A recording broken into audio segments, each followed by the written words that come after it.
the journey, what we see is generally kind of at large, like 3 focus areas.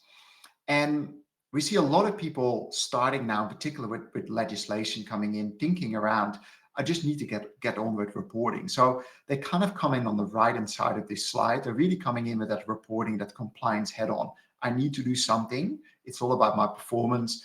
What do I need to measure, collect, comply with, disclose, and assure? That's what I want to do. That's what I have to do, basically. But there's another piece of work, and I think this goes back to that first slide when we looked at the Australian sustainability reporting standards, is there's also that voluntary component, which in some jurisdictions actually is being implemented as a mandatory part. In Australia, we're then not yet there. But it really helps you to look a bit, take that step back and say, so what are our priorities really? What do we need to do?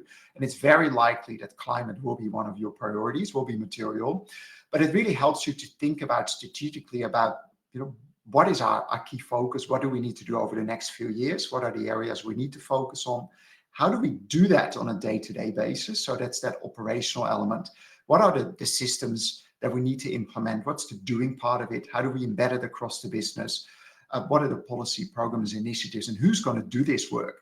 And really only kind of at the end of that, then you say, well, now that we have a plan and we have targets and we're doing the work, let's talk about performance. Let's report on that. And I think too, with carbon in mind as well, a lot of people get in there at the first and say, well, let's get a baseline, know where we are. But they quite quickly, they realize over time, I do want to set targets. I do want to hit that net zero at some point. I do want to demonstrate my emissions are getting lower.